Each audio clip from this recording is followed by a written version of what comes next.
আজকে আমি কাঁচা আমের আচার করেছি। তো রেসিপিটা চলো দেখা যাক পুরো রেসিপিটা কেমন হয় বানাচ্ছি। একবার এরকম করে বানিয়ে রাখলে মিষ্টি আছে পুরো বছর সংরক্ষণ করে খাওয়া যাবে। তো চলো শুরু করি আজকের রেসিপি, কাঁচা আমের আচার, মিষ্টি আচার। নমস্কার বন্ধুরা, সেলা ফ্রিকুন ক্লাস সবাইকে অনেক অনেক স্বাগত। আজকে আমি মিষ্টি আচার বানাবো। আমের মিষ্টি আচার বানাবার জন্য এখানে আমি কিছু আম নিয়ে নিচ্ছি। আর আমগুলো এখন শক্ত শক্ত আম নিয়েছি, যেন একবার চিপলেও যেন নরম না থাকে। এই শক্ত আম হলে আচারের জন্য ভালো হবে। তো আমি চলো আমটা কেটে এই আমের ধুয়ে পুছে নিয়েছি, তারপরে বোটা ছাড়িয়ে চোকলা ছাড়িয়ে নেব, তারপরে আমি কাটবো। তো চলো কাটার পরে দেখাচ্ছি। আমি এক হাতে ভিডিও করছি, তাই জন্য আমি কাটা দেখাতে পারছি না। আমি আগে কেটে নিই, তারপর আসছি। এখানে আমি বলে দিই, আম যেখানে দুফালা করে কেটেছি, এই আমের যে এই ভেতরের যে বীজটা একটু নরম থাকবে আর ভেতরটা শক্ত হবে, তবে এই আচারটা ভালো হয়। যদি এখানটা আঁটি হয়ে যায় তো কাটতে খুব কষ্ট হয়। তাই এরকম নরম বীজ থাকা আম হলে এটা ভালো আমটা হয়। তাই ভেতর থেকে সব আমি নরম এই যে ওগুলো সব বার করে নেবো, তারপর চোকলা ছাড়িয়ে নিই, তারপর ফিরে আসছি। আমগুলোকে আমি এইভাবে সব কেটে নিয়ে চোকলা ছাড়িয়ে এইভাবে সব কেটে নিয়েছি। এরপর এতে আমি দিয়ে দেবো হলুদ, আর দিয়ে দেবো পরিমাণ মতো লবণ। এরপর এটাকে ভালো করে মাখিয়ে আমি 2-3 ঘন্টা রোদ্দুরে দিয়ে দেবো।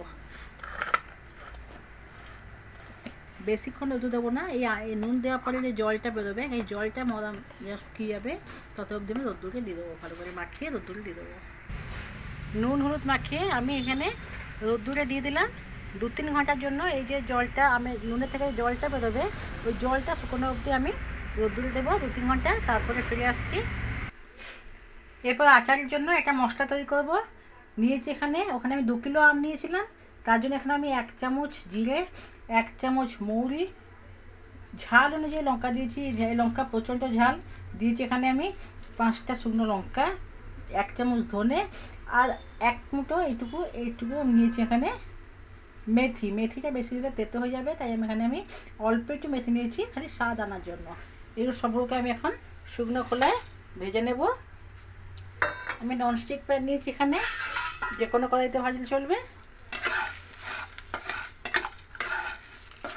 ফ্লেমটাকে স্লোতে রেখে এগুলো সব ভেজে নেব।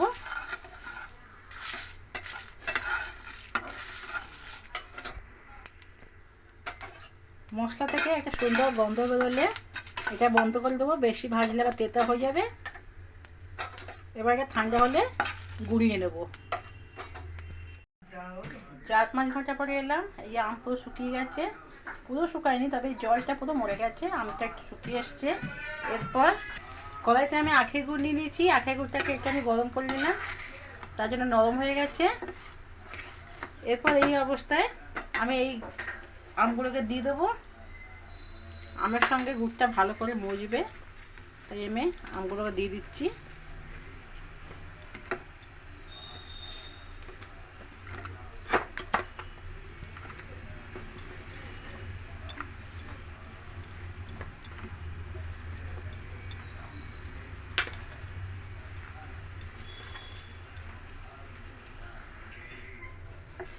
গুড়ের সঙ্গে আমটা এখন দিয়ে দিয়েছি।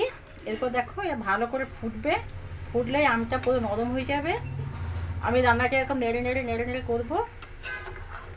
একটু সময় লাগবে, কিন্তু খেতে এটা দারুণ লাগবে। এখানে 2 কিলো আম নিয়েছিলাম, 2 কিলো আমি 8 কিলো গুড় নিয়েছি। আমটা যথেষ্ট মিষ্টি আছে, তাই এখানে আমি 8 কিলো গুড় নিয়ে নিয়েছি। এবার এটাকে ভালো করে ফুটিয়ে নিয়ে রেঁধে নেব আমটা নরম হওয়া অবধি। গুড় এখানে ভালো করে আমের সঙ্গে সেদ্ধ হচ্ছে। দেখুন আম 50% এখানে সেদ্ধ হয়ে গেছে, আর একটু আম সেদ্ধ হবে, গুড়টা একটু শুকাবে, এর মধ্যে মজবে। তার মাঝে আমি একটা ফ্রাই প্যান নিয়ে নিয়েছি, নিয়ে আমি এখানে বেশ কিছুটা সর্ষের তেল দিচ্ছি। তেল বেশি করে দিলে আচারটা খেতেও ভালো লাগে, অনেকদিন থাকে। তেল গরম হয়ে গেলে, তেল গরম হলে এখানে আমি 5 ফোড়ন দিয়ে দিলাম।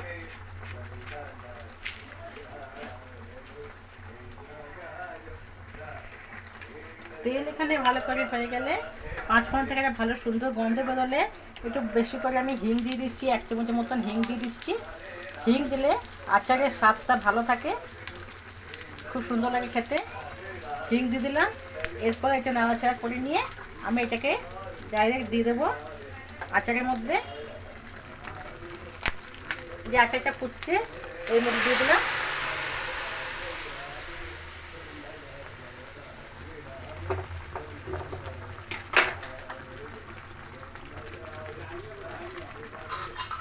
ভালো করে এটাকে নাড়াচাড়া করে নেব।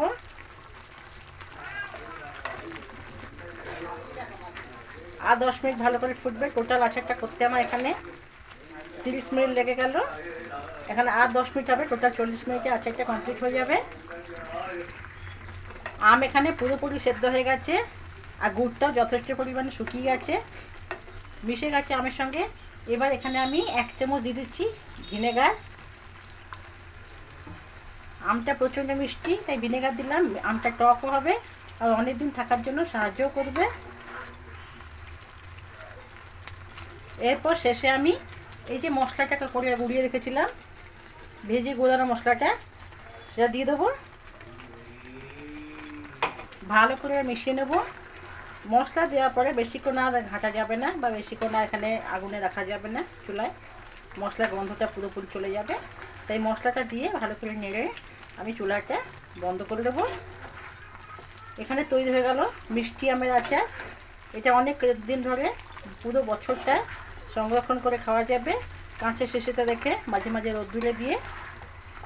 আর খুবই ভালো লাগবে। তোমরা ঘরে অবশ্যই এরকম একবার বানাও, আশা করি খুব ভালো লাগবে।